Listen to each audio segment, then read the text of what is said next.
Hi, folks. I'm Leanne Little, and I'm owl about stories. I read them, write them, watch them, anything with a story. I absolutely love it. I especially love sharing them with other people, and what better way is there to start than with the classics? They're classics for a reason, right? They're amazing stories and absolutely timeless. Don't forget to hit up all those fancy buttons. Like, subscribe, follow, share, whatever you need to do. But most importantly, don't be afraid to reach out. I'd love to connect with you, so feel free to leave comments as you'd like, or you can even follow me over on my Buy Me a Coffee page, leannelittle.com, to message directly. So let's continue on with The Count of Monte Cristo by Alexandre Dumas. Chapter 99. The Law. We have seen how quietly Mademoiselle Danglars and Mademoiselle d'Armilly accomplished their transformation and flight. The fact being that everyone was too much occupied in his or own affairs to think of theirs. We will leave the banker contemplating the enormous magnitude of his debt before the phantom of bankruptcy, and follow the Baroness, who, after being momentarily crushed under the weight of the blow which had struck her, had gone to see her usual adviser, Lucien Debray. The Baroness had looked forward to this marriage as a means of ridding herself of a guardianship which, over a girl of Eugénie's character, could not fail to be rather a troublesome undertaking, for in the tacit relations which maintain the bond of family union, the mother, to maintain her ascendancy over her daughter, must never fail to be a model of wisdom and a type of perfection. Now, Madame Danglars feared Eugénie's sagacity and the influence of Mademoiselle d'Armilly. She had frequently observed the contemptuous expression with which her daughter looked upon Debray, an expression which seemed to imply that she understood all her mother's amorous and pecuniary relationships with the intimate secretary. Moreover, she saw that Eugénie detested Debray, not only because he was a source of dissension and scandal under the paternal roof, but because she had at once classed him in that catalogue of bipeds whom Plato endeavors to withdraw from the appellation of men, and whom Diogenes designated as animals upon 2 legs without feathers. Unfortunately, in this world of ours, each person views things through a certain medium, and so is prevented from seeing in the same light as others, and Madame Danglars, therefore, very much regretted that the marriage of Eugénie had not taken place, not only because the match was good and likely to ensure the happiness of her child, but because it would also set her at liberty. She ran therefore to Debray, who, after having, like the rest of Paris, witnessed the contract scene and the scandal attending it, had retired in haste to his club, where he was chatting with some friends upon the events which served as a subject of conversation for 3/4 of that city known as the capital of the world. At the precise time when Madame Danglars, dressed in black and concealed in a long veil, was ascending the stairs leading to Debray's apartments, notwithstanding the assurances of the concierge that the young man was not at home, Debray was occupied in repelling the insinuations of a friend, who tried to persuade him that after the terrible scene which had just taken place he ought, as a friend of the family, to marry Mademoiselle Danglars and her 2 millions. Debray did not defend himself very warmly, for the idea had sometimes crossed his mind. Still, when he recollected the independent, proud spirit of Eugénie, he positively rejected it as utterly impossible, though the same thought again continually recurred and found a resting place in his heart. Tea, play, and the conversation which had become interesting during the discussion of such serious affairs lasted until 1 o'clock in the morning.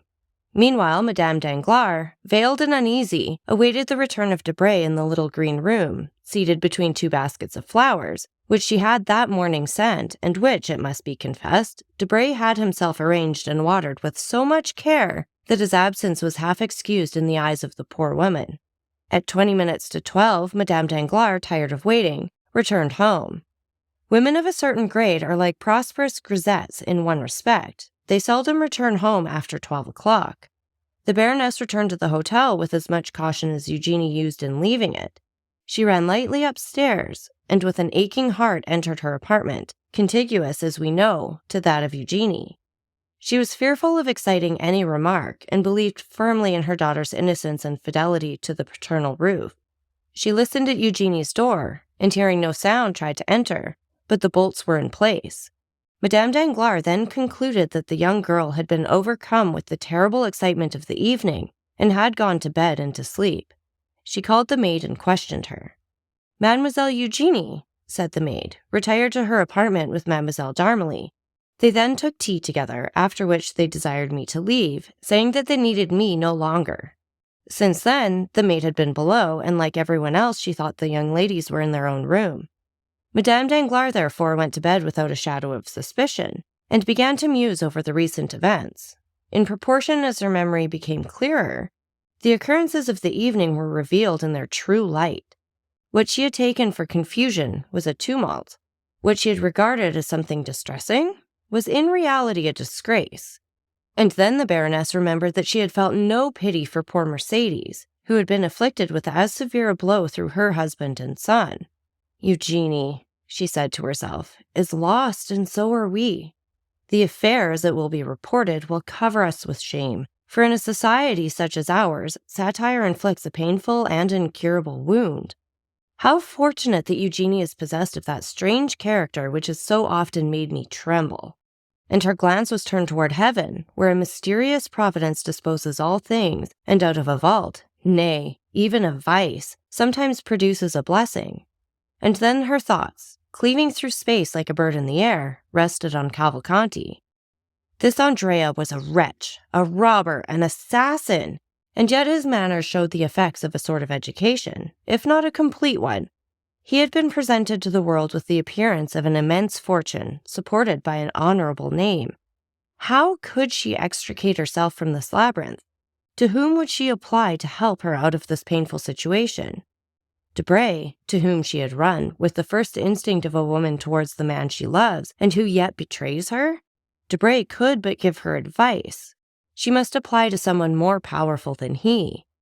The Baroness then thought of Monsieur de Villefort. It was Monsieur de Villefort who had remorselessly brought misfortune into her family, as though they had been strangers. But no, on reflection, the procureur was not a merciless man, and it was not the magistrate, slave to his duties, but the friend, the loyal friend, who roughly but firmly cut into the very core of the corruption. It was not the executioner, but the surgeon, who wished to withdraw the honor of Danglars from ignominious association with the disgraced young man they had presented to the world as their son-in-law.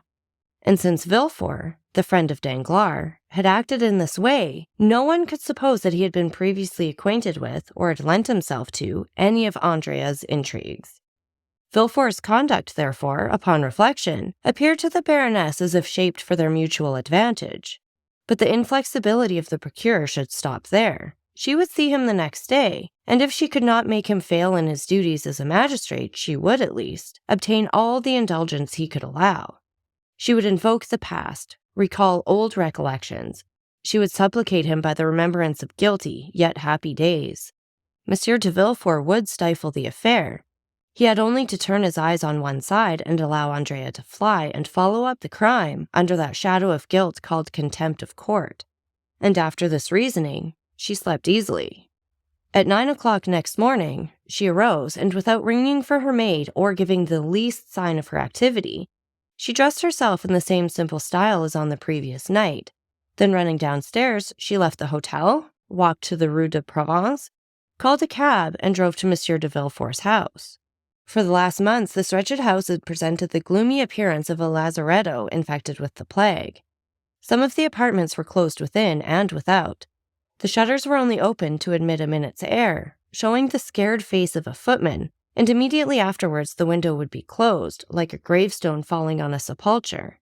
And the neighbors would say to each other in a low voice, "Will there be another funeral today at the procureur's house?" Madame Danglars involuntarily shuddered at the desolate aspect of the mansion. Descending from the cab, she approached the door with trembling knees and rang the bell. 3 times did the bell ring with a dull, heavy sound, seeming to participate in the general sadness, before the concierge appeared and peeped through the door, which he had opened just wide enough to allow his words to be heard. He saw a lady, a fashionable, elegantly dressed lady, and yet the door remained almost closed. "Do you intend on opening the door?" said the Baroness. "First, madame, who are you?" "Who am I? You know me well enough." "We no longer know anyone, madame."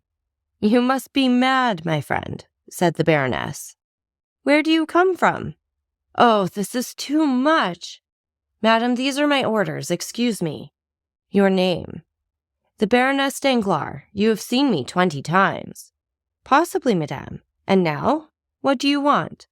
"Oh, how extraordinary! I shall complain to Monsieur de Villefort of the impertinence of his servants. Madame, this is a precaution, not impertinence. No one enters here without an order from Monsieur d'Averny or without speaking to the procureur. Well, I have business with the procureur. Is it pressing business? You can imagine so, since I have not even brought my carriage out yet. But enough of this. Here's my card. Take it to your master. Madame will await my return? Yes, go. The concierge closed the door, leaving Madame Danglars on the street. She had not long to wait. Directly afterwards, the door was opened wide enough to admit her. And when she had passed through, it was again shut. Without losing sight of her for an instant, the concierge took a whistle from his pocket as soon as they entered the court, and blew it. The valet de chambre appeared on the doorsteps.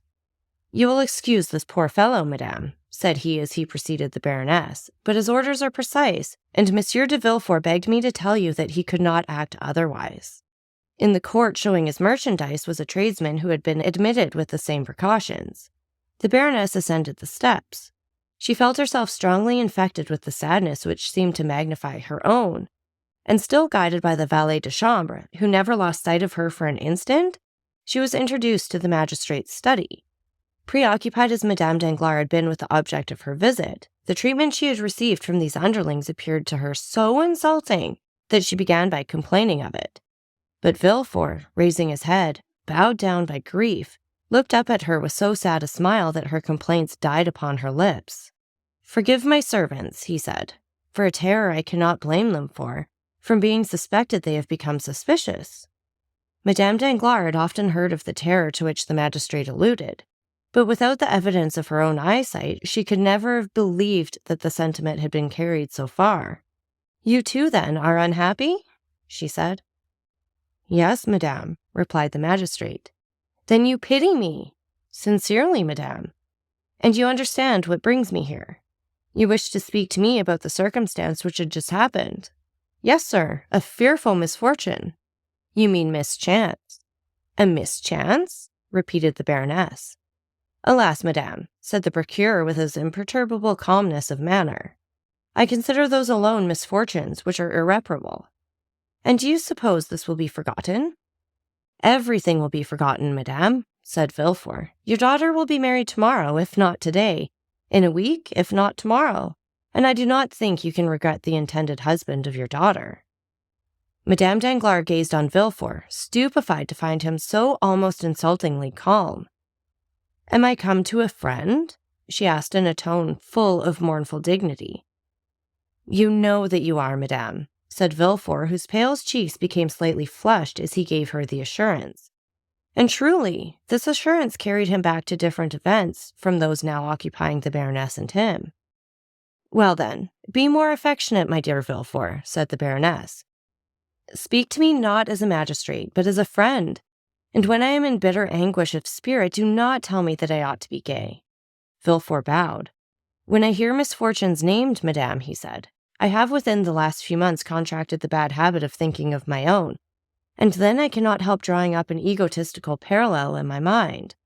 That is the reason that by the side of my misfortunes, yours appear to me mere mischances. That is why my dreadful position makes yours appear enviable. But this annoys you. Let us change the subject. You were saying, madame.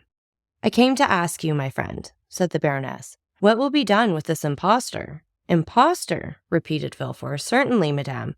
You appear to extenuate some cases and exaggerate others. Impostor indeed! Monsieur Andrea Cavalcanti, or rather Monsieur Benedetto, is nothing more nor less than an assassin. Sir, I do not deny the justice of your correction, but the more severely you arm yourself against that unfortunate man, the more deeply will you strike our family. Come, forget him for a moment, and instead of pursuing him, let him go. You are too late, madame. The orders are issued. Well, should he be arrested? Do they think they will arrest him? I hope so. If they should arrest him, I know that sometimes prisons afford means of escape. Will you leave him in prison? The procureur shook his head. At least keep him there till my daughter be married. Impossible, madame. Justice has its formalities. What, even for me? Said the baroness, half jesting, half in earnest. For all, even for myself among the rest, replied Villefort. "Ah," exclaimed the Baroness, without expressing the ideas which the exclamation betrayed. Villefort looked at her with that piercing glance which reads the secrets of the heart. "Yes, I know what you mean," he said. "You refer to the terrible rumors spread abroad in the world, that the deaths which have kept me in mourning for the last 3 months, and from which Valentine has only escaped by a miracle, have not happened by natural means." "I was not thinking of that," replied Madame Danglars quickly. "Yes, you were thinking of it, and with justice. You could not help thinking of it, and saying to yourself, you who pursue crime so vindictively, answer now, why are there unpunished crimes in your dwelling?" The Baroness became pale. "You were saying this, were you not?" "Well, I own it. I will answer you." Villefort drew his armchair nearer to Madame Danglars. Then, resting both hands upon his desk, he said in a voice more hollow than usual, "There are crimes which remain unpunished because the criminals are unknown, and we might strike the innocent instead of the guilty. But when the culprits are discovered—" Villefort here extended his hand toward a large crucifix placed opposite to his desk. "When they are discovered, I swear to you, by all I hold most sacred, that whoever they may be, they shall die. Now, after the oath I have just taken, and which I will keep, Madame, dare you ask for mercy for that wretch? But, sir, are you sure he is as guilty as they say? Listen, this is his description. Benedetto, condemned at the age of 16 for 5 years to the galleys for forgery. He promised well, as you see, first a runaway, then an assassin. And who is this wretch? Who can tell? A vagabond, a Corsican. Has no one owned him? No one. His parents are unknown. But who is the man who brought him from Lucca? Another rascal like himself, perhaps his accomplice." The Baroness clasped her hands. "Villefort!" she exclaimed in her softest and most captivating manner. "For heaven's sake, madame," said Villefort with a firmness of expression not altogether free from harshness, "for heaven's sake, do not ask pardon of me for a guilty wretch. What am I? The law. Has the law any eyes to witness your grief? Has the law ears to be melted by your sweet voice? Has the law a memory for all those soft recollections which you endeavor to recall? No, madame, the law has commanded, and when it commands, it strikes. You will tell me that I am a living being and not a code, a man, and not a volume. Look at me, madame. Look around me. Has mankind treated me as a brother? Have men loved me? Have they spared me? Has anyone shown the mercy towards me that you now ask at my hands? No, madame. They struck me, always struck me. Woman, siren that you are, do you persist in fixing on me that fascinating eye, which reminds me that I ought to blush? Well, be it so. Let me blush for the faults you know, and perhaps, for even more than those. But having sinned myself, it may be more deeply than others. I never rest until I have torn the disguises from my fellow creatures and found out their weaknesses. I have always found them, and more. I repeat it with joy, with triumph. I have always found some proof of human perversity or error. Every criminal I condemn seems to me living evidence that I am not a hideous exception to the rest. Alas, alas, alas! All the world is wicked. Let us therefore strike at wickedness." Villefort pronounced these last words with a feverish rage which gave a ferocious eloquence to his words. "But," said Madame Danglars, resolving to make a last effort, "this young man, though a murderer, is an orphan, abandoned by everybody." "So much the worse, or rather, so much the better. It has been so ordained that he may have none to weep his fate." "But this is trampling on the weak, sir." "The weakness of a murderer! His dishonor reflects upon us. Is not death in my house?" "Oh, sir!" exclaimed the Baroness. "You are without pity for others. Well, then, I tell you they will have no mercy on you."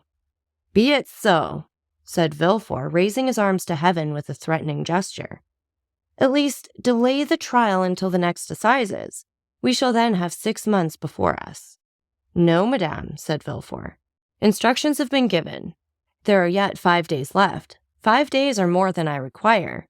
Do you not think that I also long for forgetfulness? While working night and day, I sometimes lose all recollection of the past, and then I experience the same sort of happiness I can imagine the dead feel. Still, it is better than suffering. But sir, he has fled. Let him escape. Inaction is a pardonable offense. I tell you it is too late. Early this morning the telegraph was employed, and at this very minute, sir, said the valet de chambre entering the room, a dragoon has brought this dispatch from the Minister of the Interior. Villefort seized the letter and hastily broke the seal. Madame Danglars trembled with fear. Villefort started with joy. "Arrested!" he exclaimed. "He was taken at Compiègne, and all is over." Madame Danglars rose from her seat, pale and cold. "Adieu, sir," she said. "Adieu, madame," replied the king's attorney, as in an almost joyful manner he conducted her to the door. Then turning to his desk, he said, striking the letter with the back of his right hand, "Come, I had a forgery, 3 robberies, and 2 cases of arson. I only wanted a murder, and here it is. It will be a splendid session." So that's it for this chapter. And again, take a minute to like, subscribe, and share. And don't forget that I love hearing from all of you. So please leave any comments you'd like, or you can follow me over on my Buy Me a Coffee page, leannelittle.com. That's LIANELITTLE.com. And thank you so much for listening. Remember, it's Owl about the story. Have a great day.